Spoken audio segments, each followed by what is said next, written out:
Hello there everyone, I hope you're all doing well. Today I thought we could talk a little bit about magical bouquets, how to make them, some different ideas in time for spring and summer, and the ones that I've been making recently to bring into my home. Bouquets function very similar to hanging herb bundles or just herb bundles in general, but instead of being typically dried as a bundle is, they are fresh. They're an incredibly simple way of working magic, and they're also a very quiet way of working magic.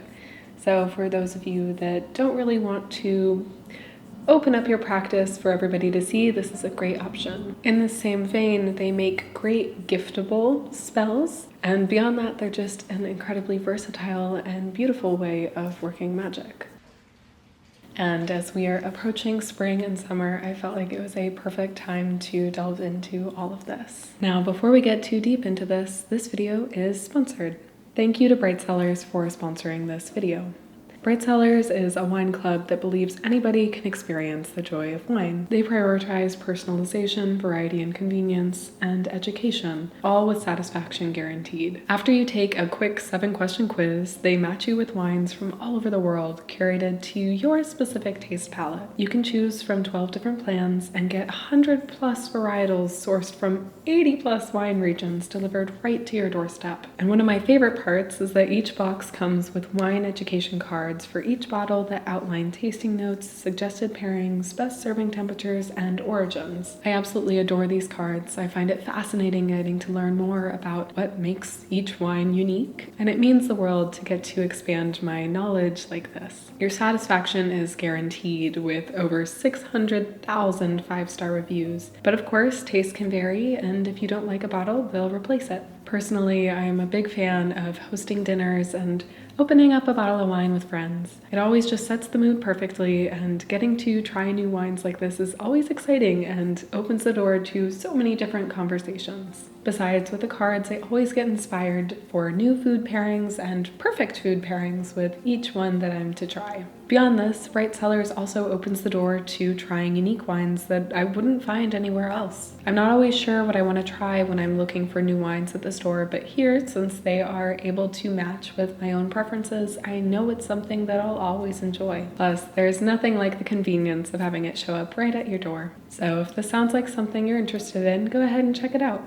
It's due to sponsors like Bright Cellars that allows me to keep making the content that I do here. And so by supporting Bright Cellars, you can help support this channel too. Thank you to Bright Cellars for giving my followers a limited time offer of $110 off their subscription. Click the link in the description to take the quiz and get started today. Alrighty, back to the video. When it comes to crafting these bouquets, I like to seek some herbal guidance. I typically look in all of my notes and books on the subject of herbs, looking at their properties and trying to tie them together based on things that I know. So in the bouquets that I made today, I used tulips, chamomile, chrysanthemums, and hyacinth. All 4 of these have their own very unique properties, but they have one commonality, which is protection, a type of charm I always like to keep going in my home. But of course, as each of these plants tie to varying things, there are other commonalities and other intentions that I chose to place into the bouquet. Tulips tie to prosperity, love, and protection. Chamomile ties to healing, calm, sleep, happiness, protection, love, and prosperity. Mums are protection, purification, and healing. And hyacinth ties to love, protection, and happiness. Personally, I am very fond of the ties to happiness and prosperity alongside the ties of protection, and so I chose to work a lot of that intent into these bouquets as well. In addition to these traditional magical understandings of the flowers used, there are also some traditional botanical understandings, or at least historic meanings to the flowers. And by this, I mean the language of flowers. Personally, I find using the language of flowers to be a really interesting way of also further understanding the botanicals being used. I didn't specifically choose any of these flowers to put together because of their ties to the language of flowers, but I do still find it interesting nonetheless, and it is something that I will pay attention to when I am working on building a bouquet to gift to others. And when I do this, I like to use this book, A Victorian Flower Dictionary, The Language of Flowers Companion. In the flowers that I used, tulips tie to love, chamomile ties to energy and adversity, mums tie to truth, and hyacinth varies based on color, but a lot of unique ties in there. If anything, tulips tie to love and chamomiles tie to energy and adversity. I think those are two very wonderful things to keep in the home. Now, of course, just because I chose to make my bouquets out of these specific flowers, that doesn't mean that you're limited just to these, especially given that it's spring and there are so many things out in abundance now or just about to peek through. Things like cherry blossoms and daffodils, lavender, lilac, pansies, and even violets. Each of these have their own unique ties. Cherry blossoms tie to love and divination. Daffodils tie to love and luck. We're going to see a lot of love when it comes to flowers. Lavender is known for purification, love, healing, sleep, calm, happiness, and protection. Lilacs, some of my favorite, tie to protection, banishment, happiness, and love. Pansies also tie to love, and violets are known for their protective, lucky, loving, peaceful, and healing properties. But again, there are no limits. You can craft a bouquet out of anything, and even feel free to add in some sprigs of herbs here and there. I love to add in rosemary or peppermint, anything that looks kind of beautiful but adds some interesting and important ties.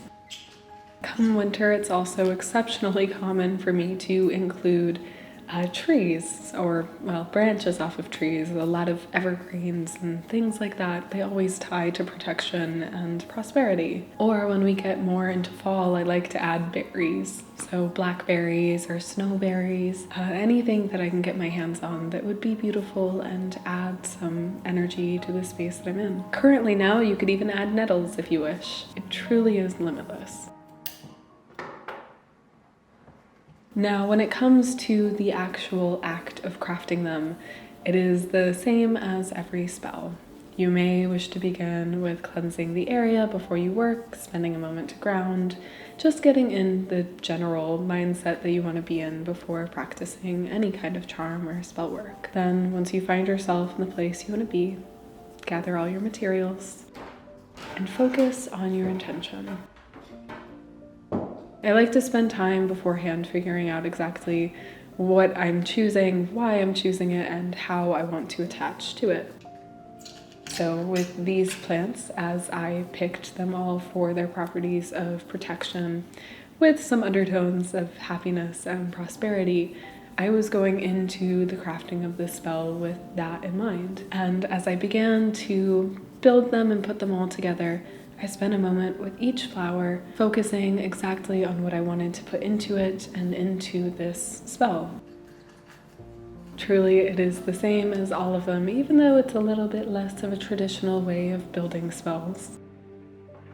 Spend as much or as little time as you'd like on each flower, building it all together. Maybe at the end, spending more time to infuse your energy into each bouquet. This can also be done out in the wild if you're out on an adventure and are picking the flowers outside. When I can, that's the way that I prefer to build these kinds of bouquets or bundles. And then when it's done, I make sure to place it in an area that feels right. So on tables, I like to keep them in my workspace where I do all of my crafting, and just about my home in the places where they make sense.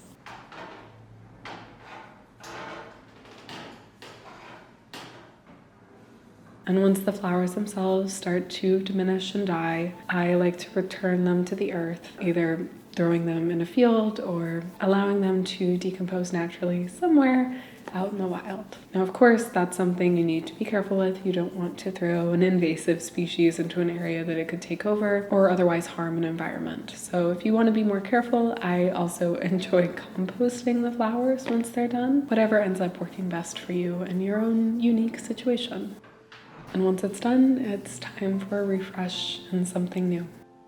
I absolutely adore floral bouquets and working magic into them. It means a lot to me to be able to bring the energy of the earth into my home. It is something I talk about constantly, and you are probably very sick of me saying it over and over again, but it really is what makes the difference in a home to me.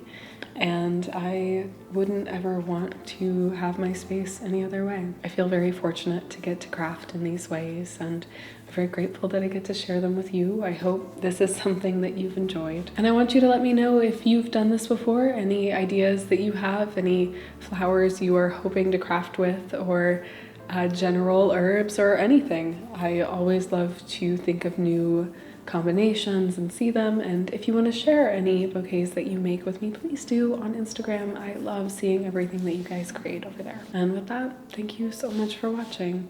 If you can and would like to, I'd really appreciate it if you checked out my Patreon. There I share art, herbal profiles, book recommendations, and monthly workshops on topics you all choose. It's really what keeps things afloat over here. I couldn't be doing this without you guys, and so thanks for all of you who are over there. It's a wonderful community, and you guys mean the world to me. Outside of that, I also have another channel where I share more vlogs of my day-to-day life, more witchcraft and herbalism and all of these fun things. So if that sounds like something that you're interested in, go ahead and check that out. Both of these will be linked in the description down below. I hope you're having a lovely day, and I hope to see you again soon.